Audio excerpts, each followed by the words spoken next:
Hello, my name is Leah Obermüller, and I am part of Climate Cardinals, one of the world's largest youth led climate organizations. Today, I'm speaking with Luis Benveniste, the Global Director for Education at the World Bank. Hi.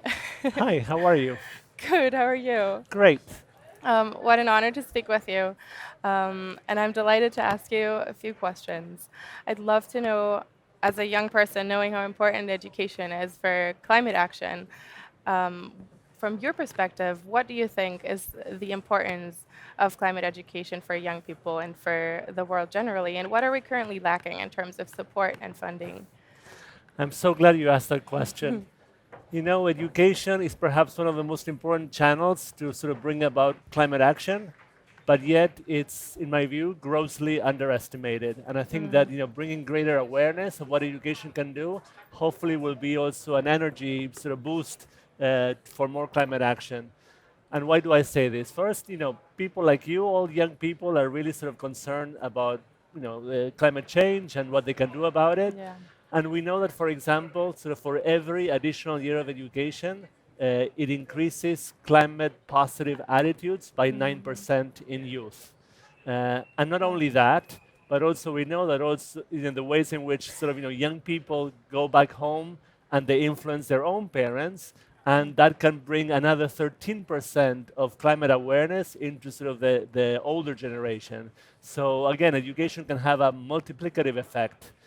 Um, I think a big concern is sort of the impact that climate has had on the education system. I think that how we need to protect the education system. Since 2022, Mhm. 400 million kids have been out of school because of some climate-related shock, Yeah. due to school closures, and that it has been sort of as much as on average 28 days per climate shock, and in developing countries that could be as high as 45 days, while in sort of richer countries it's only sort of 6 to 8 days. So climate impacts have been huge in the developing world. And so that has like a really negative effect in the possibilities that climate can sort of have on people's opportunities. Now we know that sort of education is really sort of an important way for example, bring greater attention, greater awareness on the Mm. kinds of things that sort of the youth can do. Partially it's because thanks to sort of how the curriculums of how teachers can bring awareness to climate positive behaviors, uh, and ultimately sort of for example in Bangladesh, while 88% of secondary school students want sort of to do something about climate, at the same time only 3 out of 10 Bangladeshi students are aware, for example, of the impact that greenhouse effects, sort of, have on the environment. So Mm. again, there's a long way to go to bring sort of, greater attention, greater awareness about sort of, what we can do to, save our planet. Wow, thank you. Yes, climate education is really a global issue. And I know that a lot of young people are really preoccupied with their futures and especially their future careers. So I would like to ask, what opportunities do you see for young people in a green economy? And what are the skills that we really need to focus on to develop? Again, the uh, jobs and the labor market are really rapidly changing, and I know there's a lot of concern about sort of the importance of the movement towards green jobs. Mm. But there are a lot of myths about what green jobs are, and I think that first, there is a perception that, for example, you need a master's degree for a green job, and that's not Yes. true. All jobs can be greened. For example, also there is a expectation that sort of green jobs have to be related, for example, to the energy sector, and again, that's not Mm. true. In Brazil, for example. 25% of jobs in the food and beverage industry are considered to be green. For example, 50% of Mm. jobs that are being advertised online in a wide variety of sectors are don't require sort of high levels of education. Another myth is that, for example, green jobs require sort of a STEM sort of type of degree.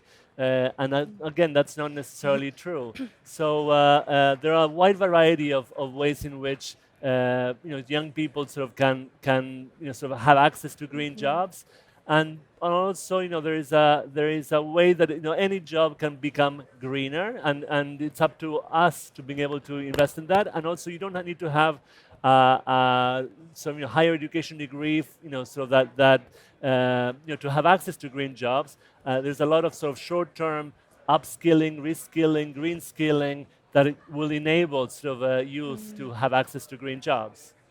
Wonderful. Well, that is encouraging. So tell me, sort of, Yeah. what do you see and what do you expect from the education sector in terms of sort of, being able to get those important skills for the future? And what would you like to see in the curriculum? That is a really good question, and I thank you for it. I think some of the things you just mentioned are to get people to the point where they see the opportunities, in a green market and in green jobs, that they can take action and that they can feel empowered to take action. And I think education is really important to make this belief happen and to empower people to go into their local communities and take climate-oriented action. So what I think is important for curricula and for national education systems is to adapt kind of an interdisciplinary approach to climate education. Climate change shouldn't only be in science classes, as you just said. It should be incorporated in all sorts of school subjects, different topics. It should be a climate justice perspective should be included, so that young people learn from a young age that climate change affects people differently according to their region, according to class, um, and to really learn how to integrate that thinking about climate change and the impacts of it in their daily lives and in their communities.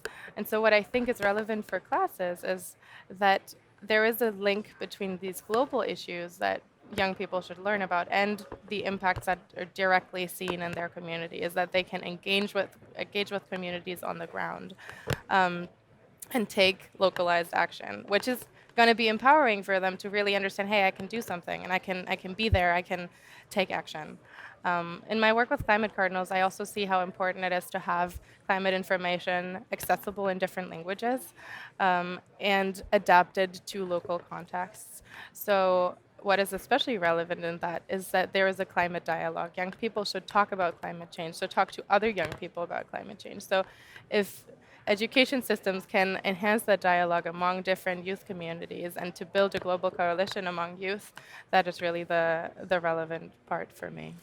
Yeah. We did a survey of NDCs, and Mm, only one-third mentioned education as a yeah. as a avenue for climate action. Mm, So I always like to say that education can transform lives, and so let's not underestimate the power of education and make it happen.